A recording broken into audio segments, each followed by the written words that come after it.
उन दुराचारियों, उन आताताइयों का जिन्होंने अतिक्रमण किया हमारी धरोहर को, उनका एंड हो चुका है और ये एक शुभारंभ है। और ये प्रारंभ जो है ये एक शुभारंभ में कन्वर्ट होकर के राम से कृष्ण की ओर बहुत जल्दी जाएगा। और आज भारतवर्ष का केवल प्रधानमंत्री ही नहीं है, वो समूचे विश्व में भारत का नेतृत्व अपने दम पर कर रहे हैं।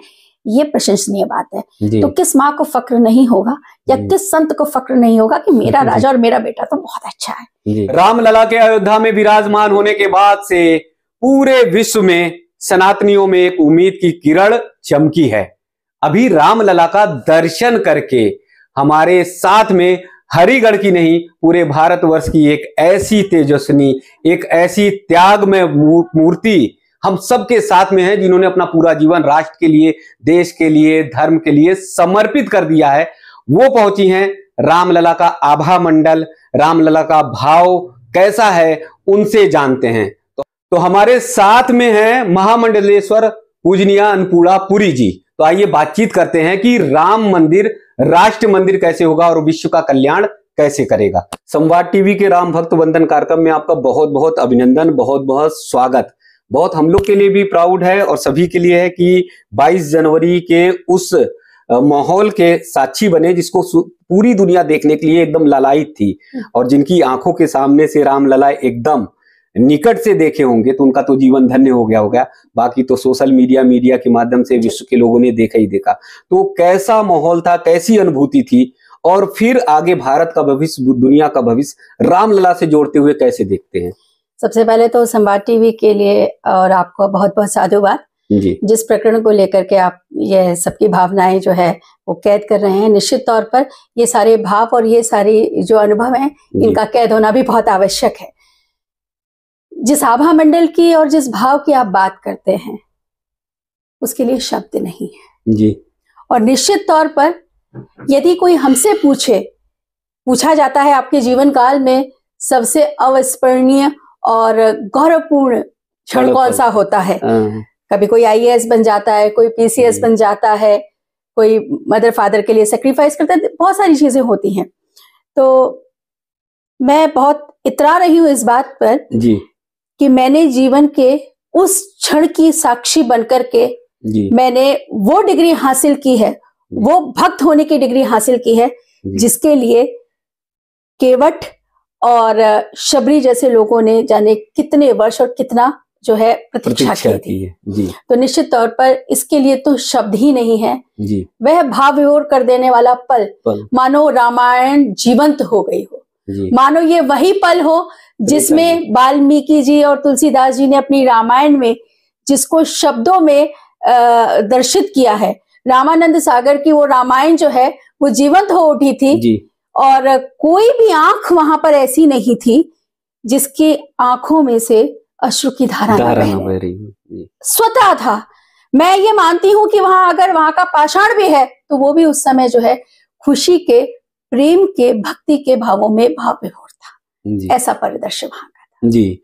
राम मंदिर राष्ट्र मंदिर ही नहीं, विश्व का मंदिर कैसे बनेगा और आने वाले दिनों में विश्व का क्या नजरिया रहेगा? जैसे हम देखते हैं कि रूस यूक्रेन का युद्ध लंबे समय से चल रहा है, हमास इजराइल का युद्ध चल रहा है, पूरे विश्व में अराजकता है। तो ऐसे में राम कैसे जीवन का आधार बनेंगे और शांति की सद्भावना की ओर बढ़ेंगे? जी देखिए, ये प्रश्न का उत्तर देने में मेरा अपना मत है जी। निश्चित तौर पर हम अपने राम को वापस स्थापित कर पाने में जो है सफल हुए, ये हमारी सोच है।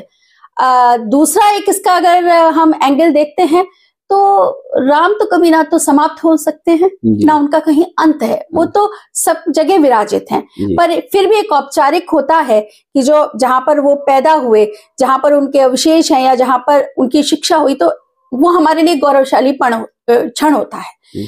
लेकिन जिस बात की आप करते हैं कि ये राष्ट्र मंदिर बन गया, बहुत अच्छी बात है। राष्ट्र मंदिर नहीं, ये बहुत छोटी बात हो जाएगी जी।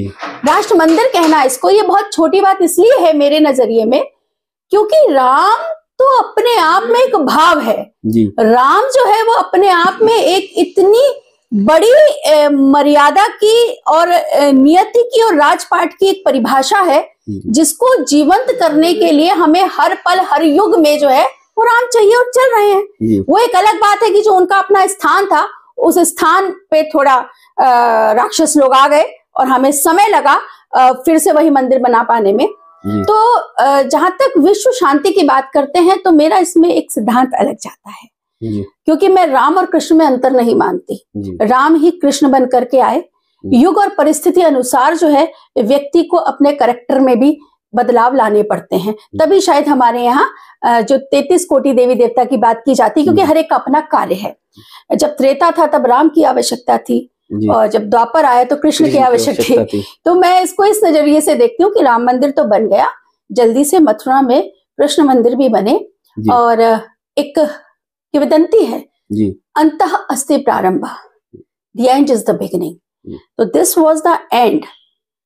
और उन दुराचारियों, उन आताताइयों का जिन्होंने अतिक्रमण किया हमारी धरोहर को, उनका एंड हो चुका है और ये एक शुभारंभ है। और ये प्रारंभ जो है ये एक शुभारंभ में कन्वर्ट होकर के राम से कृष्ण की ओर बहुत जल्दी जाएगा, क्योंकि कलयुग है।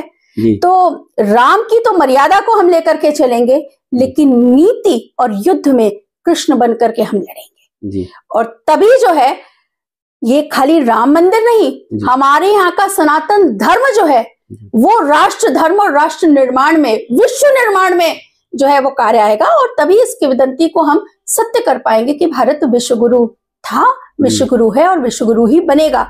और यदि सनातन धर्म की नीतियों को हमने अपने अंदर समायोजित करके क्रियान्वयन नहीं किया तो हम लोग हार जाएंगे। आज जिस तरीके के अंतः युद्ध चल रहे हैं, चाहे वो यूक्रेन का आपने अभी वर्णन किया, या आप इसको हमास और को देख लीजिए, इजराइल को देख लीजिए, तो ऐसे में इन सब युद्धों से ऊपर, क्योंकि मानव केवल भारतवर्ष का ही नहीं है, मानव समूचे विश्व का है। तो मानव कल्याण में केवल भारतवर्ष के मानवों के कल्याण की बात नहीं करते हम तो सिर्फ मानव की बात करते हैं, जिसमें क्रिश्चियंस भी हैं, मुसलमान भी हैं, हिंदू भी हैं, यहूदी भी हैं, जैनी भी हैं, बौद्ध भी, सारे मानव के कल्याण की जब हम बात करते हैं और सर्व कल्याण अगर मानव की बात हम करते हैं, तो वो अगर कहीं संभव है तो वो सिर्फ सनातन में संभव है और सनातन में लौटना पड़ेगा। और आप देख सकते हैं हिस्ट्री में उठा करके और अभी प्रत्यक्ष भी कि कितने जो विदेशी लोग हैं वो हमारे धर्म को अपनाने के लिए, कोई राम नाम का जाप कर रहा है, कोई कृष्ण का जाप कर रहा है और अपने आप को समर्पित कर रहा है। और बहुत जल्दी हम विश्वगुरु की ओर हैं, चलेंगे। और यही प्रार्थना हमारी है कि संतों के जिन अखाड़ों का निर्माण शंकराचार्य ने जिस उद्देश्य के लिए किया था, वो उद्देश्य जो है जीवंत होता दिखाई दे रहा है। और उम्मीद ऐसी ही करते हैं कि संत जो है अपने पैरों की आहुति फिर से देने के लिए तैयार हैं और सनातन को जीवंत करने के लिए। तो आपका ये कहना है कि ईसाईयत और इस्लाम सब जो है सनातन की ओर बढ़ चलेंगे? नहीं, डेफिनेटली। देखिए, सनातन ही एक, मेरे को लगता है कि मुझे बहुत ज्यादा जानकारी तो नहीं है, मैं इंटेलेक्चुअल तो नहीं बनना चाहूंगी, लेकिन हाँ मुझे अपने सनातन धर्म के बारे में जानकारी है। हमारे सनातन शब्द में ही है कि जिसका ना आदि है ना अंत है। बाकी सब आप फलाने बीसी में हुए जी, ये 800 साल पुराने हैं, मोहम्मद कितने साल पुराने हैं, सबके बारे में मिल जाता है, पर सनातन का कहीं आपको लेख मिलता है? इसका मतलब कि सारी जो चीजें हैं उनका जो ओरिजिन है वो सनातन है। वो जैसे जैसे देश में गए, जिन जिन लोगों से मिले, वो प्रतिभाशाली प्रभाव उनके ऊपर, व्यक्तित्व पे, उस झुंड के ऊपर पड़ा और उन्होंने उसको अपना लिया। तो ये तो एक अपब्रिंगिंग की बात है कि जिस शैली में, जिस स्थान पर आप पले बढ़े, वो छाप आप पे छूट गई। परंतु यदि आप आदि अनादि की बात करते हैं कि आप कहां से निकले हैं, तो जी आपकी माँ तो सिर्फ एक है, वो है सनातन। और इस बात को मैं दावे के साथ कह सकती हूँ, मेरे पुराण, मेरे वेद, मेरी सारी चीजें जो है इस बात की पुष्टि करते हैं कि विश्व में यदि मानव की जो उत्पत्ति है वो मात्र सनातन से है। वो मानव के बाद बने हैं कि कोई अपने आप को कह दे कि हम मुसलमान हैं, कोई कह दे कि हम सिख हैं, कि ईसाई हैं, ये जो भी बातें ये सिर्फ मानव की बनाई हुई है। लेकिन मानव को किसने बनाया? वो सनातन ने बनाया है। तो ऐसे में कहते हैं ना कि लौट के तो आपको घर ही आना पड़ेगा जी। तो आपको लेकिन आना अभी पड़ेगा। स्थितियां नहीं बन रही हैं, अभी तो ज्ञानव्यापी पे ही एकदम अडिग हैं, धमकियां दी जा रही हैं, मथुरा पर धमकियां दी जा रही हैं और कह रहे हैं, अभी तौकीर रजा ने भी कहा है कि हम किसी तरह से बर्दाश्त नहीं करेंगे ये ज्ञानव्यापी और मथुरा तो कतई नहीं। देखिए, तौकीर रजा का जो चरित्र है वो आपको भी पता है कि भीड़ इकट्ठी कर ली थी अभी 2 साल पहले, पुरानी बात है कि हमने अपने युवाओं को अगर भड़का दिया तो देश में ये वो लोग हैं जिनकी चल नहीं पाती है, जिनकी सोच बहुत छोटी है। हम यहाँ विश्व की बात करते हैं, तुम यहाँ पर अपने गिने चुने कुछ गिनतियों लाखों में मैं हद से कह सकती हूँ हजारों के युवाओं की बात करते हो, वो भी मुस्लिम, जिनको आप बहला फुसा रहे हो। हमारे यशस्वी योगी जी का भी कल परसों का इस सदन का बयान है कि हमने तो बड़े प्यार से 5 गांव ही मांगे थे। हमने तो 3 ही मांगे मंदिरों की भाषा में। आपने वो दिए नहीं, तो आप तैयार हो जाओ महाभारत के लिए। और यही मेरा भी कहना है कि ठीक है, राम मंदिर तो अब बना है, लेकिन राम अब कृष्ण के रूप में आएंगे, इस बात के लिए समूचा विश्व, समूचा भारतवर्ष और समूचे आतताई तैयार रहें, क्योंकि अब हम भी तैयार हैं। हिंदू जागृत हो चुका है। हिंदू जो है अपनी शक्ति को फिर से संचय करके अपने धर्म के लिए समर्पित होने को आप तैयार है। एक संत के नाते से मैं कनेक्टिविटी योगी जी से आपसे कर रहा हूँ।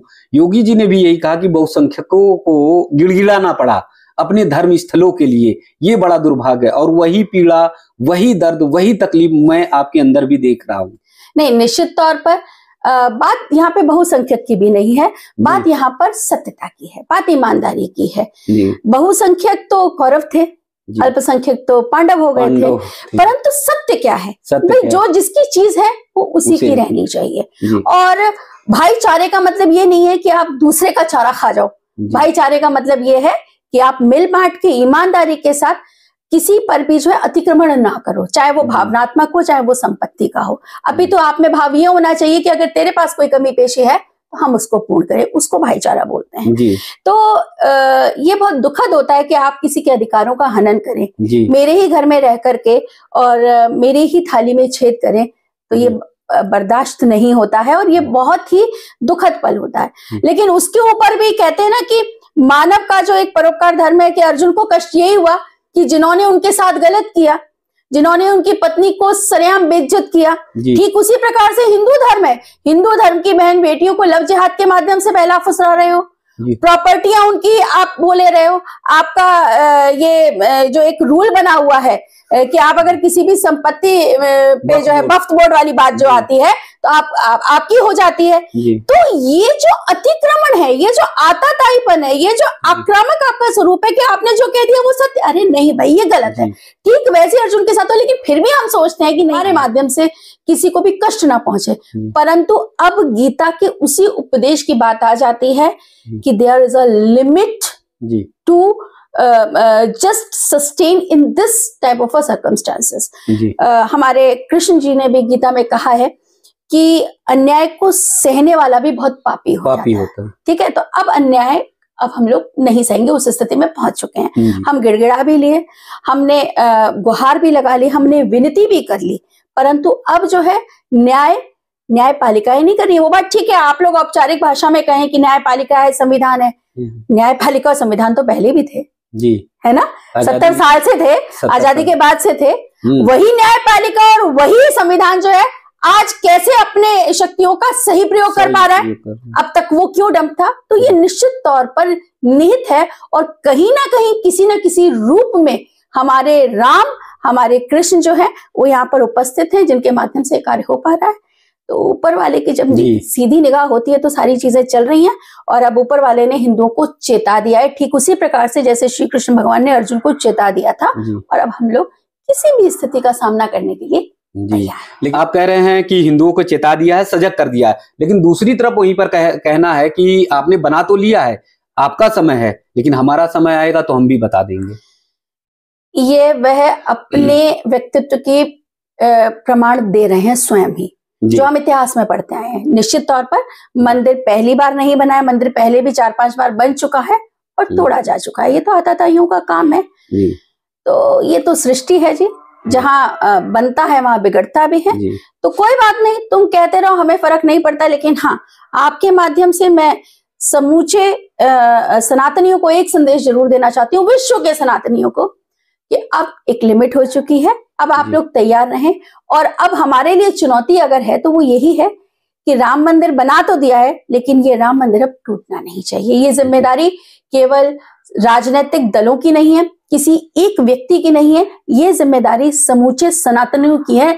केवल भारतवर्ष के सनातनियों की भी नहीं है, विश्व में जितने सनातनी हैं उन सबकी नैतिक जिम्मेदारी बनती है कि अब आपको इनकी सुरक्षा हेतु, और ये फिर से टूटे नहीं, और ये जो लोग भौंक करके इस बात को कह रहे हैं कि समय समय की बात है, तो इनकी बातों को पूर्णता ना मिल पाए, ऐसे में अपने सनातन धर्म के लिए वो लोग पूरी तरीके से समर्पित हो जाएं, और अभी तो आगे आने वाली जितनी भी हमारी धार्मिक धरोहरें हैं उनके लिए सजग होकर के, प्रेरित होकर के कार्य करें, अपनी जनसंख्या को बढ़ाएं, क्योंकि जनसंख्या के बल पर ही भौतिकवादिता में हम जीत बोल सकते हैं। अन्यत्र स्थिति में तो 5 पांडव 100 के लिए पर्याप्त थे, लेकिन वो तो एक अलग बात हो गई, ये तो दृष्टांत है ही है।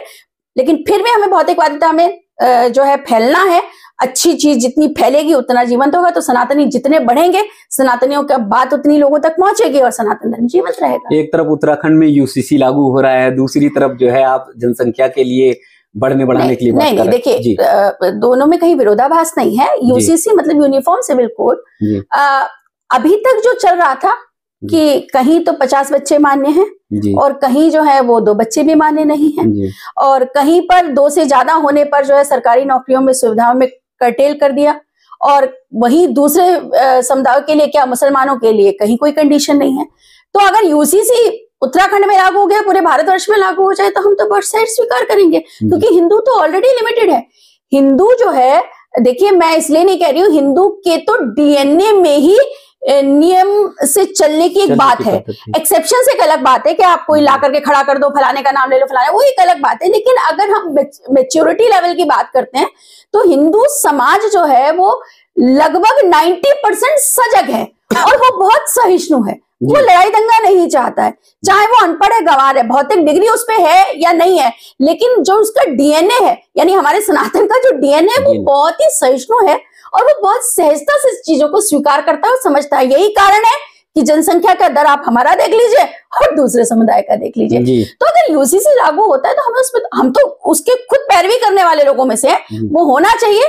लेकिन अगर वो नहीं हो रहा है तो ऐसे में भाई केवल हम पे क्यों लागू हो, उस स्थिति में हम बात कर रहे हैं नियमानुसार, और प्रकृति जो चाहती है उसके अनुसार जो संभव है ना, न्याय संगत तरीके से वो अपनी जनरेशन को बढ़ाएं, अपनी बुद्धि का विकास करें और अपनी शक्ति का प्रयोग करें। निश्चित तौर पर न्याय संगत तरीके से, मैं कोई भी चीज बाहर जाकर के नहीं बोल रही हूँ, लेकिन वो जो न्याय की प्रक्रिया है वो सिर्फ हिंदू या सनातनी ही नहीं लागू करेंगे, वो सब पर लागू होना चाहिए।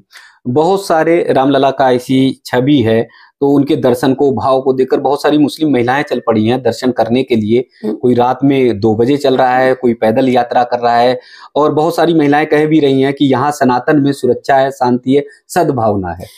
देखिए, मुस्लिम महिलाओं से तो मुझे बहुत सिंपैथी रही है जी, है ना। जब 3 तलाक का मुद्दा हुआ था सबसे ज्यादा, तो सबसे पहले ही मैंने इस बात की पहल की थी, तकलीफ को समझा था एक औरत होने के नाते, क्योंकि और मैंने तो ये खुली अपील भी की थी कि जिन महिलाओं को असुरक्षित महसूस कर रही हैं, वो मेरे सनातन धर्म में उनका स्वागत है, उनको प्रॉपर कन्वर्ट करके और उनको प्रॉपर एक सुरक्षित वो करके, मैंने इस बात की तब भी घोषणा की थी और आज भी। ये सिर्फ महिलाओं की बात है, लेकिन अगर आप समुदाय की बात करते हैं तो देखिए, कहते हैं ना कि विश्वासघात होने के बाद फिर से यदि आप उस पर विश्वास करते हैं तो ये नीति के विरुद्ध है। इसका मतलब आप अपने पैरों पे कुल्हाड़ी मार रहे हैं। अभी कर्नाटका के हाई कोर्ट का भी एक ऑर्डर है, उस ऑर्डर का मैं बड़ा सम्मान करती हूँ, क्योंकि ये जितने भी धार्मिक स्थल हैं ये भावनात्मक रूप से जुड़े हुए स्थल हैं, यहाँ के कुछ नियम और अनुशासन होते हैं। तो ऐसे में अगर गैर हिंदू यहाँ पर आएगा तो संभावनाएं बढ़ जाती हैं ऐसे कर्मकांडों की जो कि वैमनस्यता फैला सकते हैं समाज में, क्योंकि ये लोग जो है कहीं ना कहीं कुछ ऐसा कार्य जरूर करेंगे जिससे हमारी भावनाओं को ठेस पहुंचेगी। तो चाहे इनके हो चाहे हमारे हो, मुझे ऐसा लगता है कि हमारे मंदिरों में गैर हिंदुओं का प्रवेश वर्जित कर देना चाहिए, क्योंकि हमारे सनातन पद्धति में एक नियम है। अभी आपने मोदी जी को साउथ में देखा होगा, 10 कुओं का स्नान करके विधिवत रूप से एंट्री करके वहां पर एंट्री नंगे पांव, ये एक नियम है। और ये नियम केवल वहीं के मंदिर का नहीं है, कहीं कम और कहीं ज्यादा, हर जगह है। अब ऐसे में बुर्का पहन के आप टोपी लगा करके मांस मदिरा खाने वाले लोग हमारे मंदिर में पहुंच जाएंगे तो हमारे सनातन की मर्यादा जो है वो भंग हो रही है। तो ऐसे में सरकार को संज्ञान लेना चाहिए। आप यहाँ का शिक्षण संस्थान भी देख लीजिए, अलीगढ़ मुस्लिम विश्वविद्यालय, तो यहाँ की रिपोर्टें बता रही हैं कि यहाँ पे पढ़े लिखे आतंकवादी पल रहे हैं। तो ऐसे में सुरक्षा की दृष्टि से भी ये बहुत अत्यंत आवश्यक हो जाता है, क्योंकि किसी के माथे और चेहरे पर नहीं लिखा हुआ है।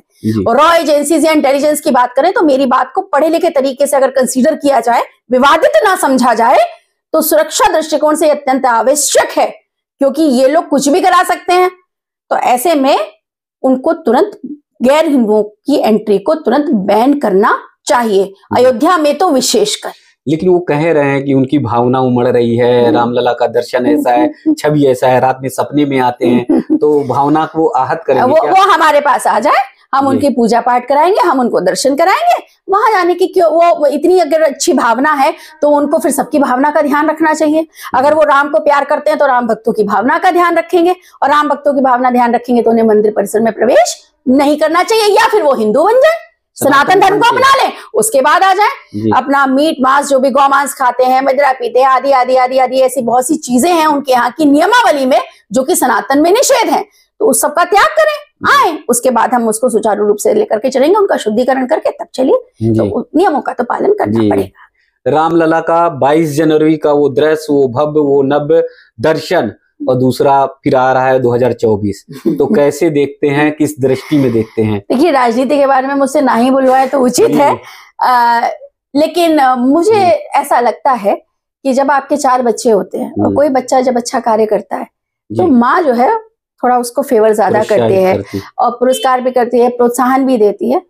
तो 2024 के चुनाव को एक संत के रूप में, महिला संत के रूप में, माँ लगाती हूँ उस रूप में, तो मैं ये कहती हूँ कि भाई जो बेटा देश के लिए और धर्म के लिए कार्य कर रहा है उसको तो आगे बढ़ावा मिलना ही चाहिए। ये एक संत की वाणी है, संत के रूप में वाणी है, इसको राजनीतिक दृष्टि से ना जोड़ा जाए, क्योंकि मुझे तो नहीं लगता कि समाजवादी के किसी व्यक्ति ने ये जो स्टेप उठाया, मुझे नहीं लगता कि कांग्रेस के किसी व्यक्ति ने इस स्टेप को उठाया। मैं उस क्षण को भी नहीं नकार सकती हूँ कि जब राजीव गांधी थे तो उनके टाइम में पहले पट खुले थे, इसमें कोई शक शुबा नहीं है। नरसिंहा राव जो है वो कमरा बंद करके बैठ गए थे, बहुत बड़ा उनका भी, उनके श्रेय को भी हम नकार नहीं सकते हैं, शुरुआत तो वहीं से हुई, परंतु विलंब बहुत हुआ, और वो विलंब केवल राजनीतिक लाभ को लेने के चक्कर में हुआ। तो हमें इतना स्वार्थी नहीं होना चाहिए। इस सरकार को मात्र 10 साल हुए, इन्होंने भी तो फटाफट किया, तो निश्चित तौर पर निहित स्वार्थी ये लोग नहीं है। इन्होंने जनमानस की भावनाओं का, सनातन की भावनाओं का और भारतवर्ष के भाव का ध्यान रखते हुए जो है ये सब कार्य किए हैं। तो शक्ति का हमें लगता है सही है, 100% तो कोई व्यक्ति होता नहीं है, कुछ ना कुछ तो कमियां हर एक में होती हैं, और समय दीजिए सब अच्छा होता है। यहाँ तो राम को नहीं छोड़ा, राम में कमियां निकाल दी, कृष्ण को नहीं छोड़ा, कृष्ण में कमियां निकाल दी, तो फिर तो ये तो इंसान मात्र है। लेकिन कहते हैं ना, जो बेस्ट है इस समय वो यही है धर्म के लिए, भारतवर्ष के लिए। भारतवर्ष में ऐसा यशस्वी प्रधानमंत्री जो अपना दमखम दिखा रहे हैं, जिनको लोग पूज रहे हैं और जिनका सम्मान कर रहे हैं। एक भाव होता है पद से और एक भाव और आपका आदर होता है पर्सनैलिटी से। तो यशस्वी प्रधानमंत्री है, ये एक माध्यम है, मगर नरेंद्र मोदी का जो सम्मान है वो उनकी खुद की पर्सनैलिटी और कर्मों से हो रहा है, ये ध्यान देने योग्य बात है। उनका कोई परिवार नहीं है कि वो राजसी परिवार से आते हैं या वो कोई बहुत राजनीतिक परिवार से ताल्लुक रखते हैं। तो यहाँ पर तो नरेंद्र मोदी जी ने दिल जीत लिया है। आज ये कहने में मुझे कोई शक शुबा नहीं है, निश्चित तौर पर वो युग पुरुष के रूप में है, एक बहुत बड़ा चेंज लेकर के आ रहे हैं। और मोदी जी का जो उनका कौशल है, उनका जो कर्म है, वो ये है कि ठीक है, लोग उन्हें कहते हैं वो यार हैं या जादूगर हैं, तो जादूगर होने के लिए कुछ तो होना चाहिए, कुछ तो चाहिए। और वो जादूगरी कहाँ दिखा रहे हैं ये भी तो देखो, क्या अपना घर भर रहे हैं या परिवारवाद की राजनीति कर रहे हैं? नॉर्मल परिवार से, मिडिल क्लास से निकले, he belongs to a normal simple middle class family, then too he is having those guts. और उनकी मेंटलिटी, मिशन और विजन कितना स्ट्रांग रहा होगा कि गोधरा कांड में जो है वो कल्प्रिट होने के बावजूद उन्होंने उस कलंक को भी धोया और आज भारतवर्ष का केवल प्रधानमंत्री ही नहीं है, वो समूचे विश्व में भारत का नेतृत्व अपने दम पर कर रहे हैं। ये प्रशंसनीय बात है। जी। तो किस माँ को फक्र नहीं होगा या किस संत को फक्र नहीं होगा कि मेरा राजा और मेरा बेटा तो बहुत अच्छा है। जी। तो यहाँ मैं उम्र का तो लिहाज में नहीं, क्योंकि अब तो हम संत हो गए, कोई मैटर नहीं है। Materialistic of everything, I really congratulate and भगवान से यही प्रार्थना करती हूँ कि नरेंद्र मोदी जी और योगी जी को कहीं कोई अहंकार ना आ जाए, प्रभु उससे बचा के रखे, क्योंकि गुरुओं का तो काम ही होता है कि भाई हाँ आशीर्वाद इस बात को देना कि मेरे बच्चे को नजर ना लगे, हमारे जो यशस्वी प्रधानमंत्री जी हैं और जो भी लोग सनातन की ओर अग्रसर हैं वो उनको कोई भी गलत चीज छू ना पाए। तो मैं माँ बगलामुखी की उपासक हूँ और माँ बगलामुखी जो है 10 महाविद्याओं में से एक है, शत्रुओं का दमन करने वाली है, आपकी रक्षा करने वाली है, न्याय दिलाने वाली है।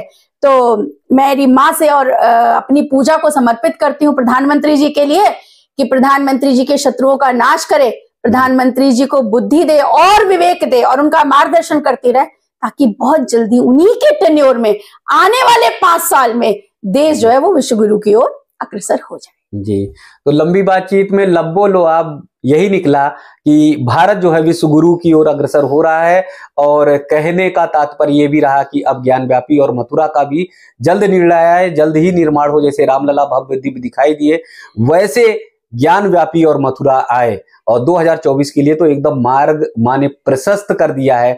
जब माँ का आशीर्वाद बेटे पे पड़ता है तो निश्चित तौर पे ये मानिए कि मार्ग जो है वो निष्कंटक रहता है, और आने वाली 2024 में हो सकता है कि फिर बहुत बड़ी संख्या में जो है एनडीए सरकार बनाकर आए। तो ये बातचीत थी अन्नपूर्णा भारतीय पुरी जी से। महामंडलेश्वर है आप, आपका एक एक क्षण एक एक पल देश धर्म राष्ट्र के लिए समर्पित है।